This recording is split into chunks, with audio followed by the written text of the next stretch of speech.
Hi எல்லாருக்கும் வணக்கம், எப்படி இருக்கீங்க? இன்றைக்கி நம்ம வந்து கனவா ஃப்ரை எப்படி பண்ணுறதுன்னு பார்க்க போகிறோம். அதுக்கு என்னென்ன பொருட்கள் தேவைன்னு சொல்கிறேன், நோட் பண்ணிக்கிறீங்களா? இங்கே நான் கனவா கட் பண்ணி வச்சுருக்கேன். அது ஏற்கனவே மேலே இருக்க அந்த பிளாக் கலர் ஸ்டஃப் எல்லாம் எடுத்துகிட்டு அதை வந்து நல்லா க்ளீன் பண்ணிவிட்டு இந்த மாதிரி வளையமாக கட் பண்ணி வச்சுருக்கேன். இதை நீங்கள் கனவாவை பொரிக்கும் போது என்ன பண்ணணும்னா, அதில் இருக்க தண்ணி எல்லாத்தையும் நல்லா வடிச்சிடணும். அப்போ தான் நமக்கு வந்து பொரிக்கும் போது அந்த எண்ணெய் வெடிக்காமல் இருக்கும்.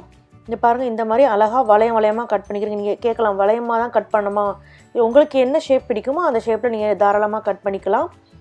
இங்கே நான் வந்து 1.5 கப்புக்கு கோதுமை மாவு எடுத்து வச்சுருக்கேன். இங்கே நான் வந்து ஒரு 200 கிராம் ஸ்குவிட் எடுத்திருக்கேன். அதுக்கு 1.5 கப்புக்கு கோதுமை மாவு.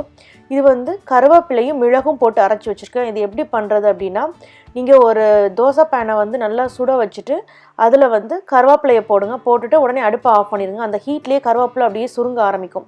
இந்த பார்த்திங்களா, இந்த மாதிரி நொறுங்கிடும். அது சுருங்க ஆரம்பிச்சிருச்சுன்னா அதை நீங்கள் உடனே எடுத்து ஒரு மிக்ஸி ஜாரில் போட்டு கொஞ்சம் அதில் 2 டீஸ்பூனுக்கு மிளகுத்தூள் போட்டு அரைச்சிங்கன்னா இந்த மாதிரி வந்துடும். இதை நம்ம அந்த கோதுமை மாவில் சேர்க்க போகிறோம். நான் இங்கே வெங்காயத்தை கொஞ்சம் இங்கே கட் பண்ணி வச்சுருக்கேன். நம்ம வெங்காயத்தையும் இந்த மாவில் போட்டு சேர்த்து விரவிட்டு நம்ம பொரிச்சு எடுக்க போகிறோம். தேவையான அளவு உப்பு, அப்புறம் நல்லா பொரிச்சு எடுக்கிறதுக்கு எண்ணெய் எடுத்துக்கிறோங்க. இவ்வளோதான். எப்படி பண்ணலான்னு பார்க்கலாமா? முதல்ல அந்த கோதுமை மாவில் நம்ம அரைச்சி வச்சுருக்க கருவேப்பிலையும் மிளகுத்தூள் இருக்குல்ல, அதையும் போட்டுட்டு உப்பு தேவையான அளவு சேர்த்துக்கிறோங்க. சேர்த்துட்டு நல்லா மிக்ஸ் பண்ணிக்கிறோங்க.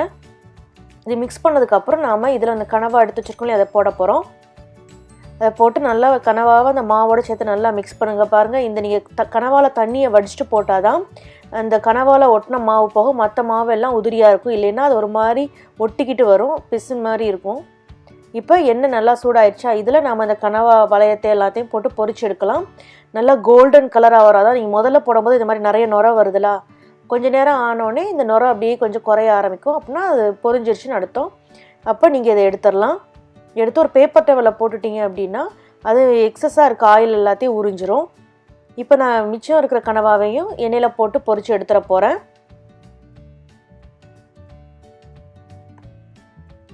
இதையும் நல்லா பொரிச்சு எடுத்ததுக்கப்புறம் நாம் வந்து இங்கே வெங்காயம் வச்சுருக்கோம் இல்லையா, அந்த வெங்காயத்தை வந்து அந்த மாவில் போட்டு நல்லா மிக்ஸ் பண்ணி அதையும் பொரிச்சு எடுத்துட்டிங்கன்னா நமக்கு அருமையான கனவா ஃப்ரை ரெடி ஆயிடுச்சு. இதை கலாமரின்னு சொல்லலாம், இல்லை கோல்டன் ஸ்குவிட்னு கூட இதை சொல்லலாம். இது நீங்கள் புதினா சட்னியோ இல்லைனா கொத்தமல்லி சட்னியோ இல்லைனா சில்லி சாஸோ இல்லை உங்களுக்கு எந்த விதமான சாஸ் பிடிக்குமோ அதை வச்சு நீங்கள் சர்வ் பண்ணலாம். வீட்டுக்கு யாராவது கெஸ்ட்டு வந்திருந்தாங்கன்னா அழகாக பண்ணி கொடுக்கலாம். இல்லை பார்ட்டிக்கு போகிறதா இருந்தால் பண்ணி எடுத்துகிட்டு போகலாம். இது நல்ல ஒரு ஸ்டார்டர் கூட.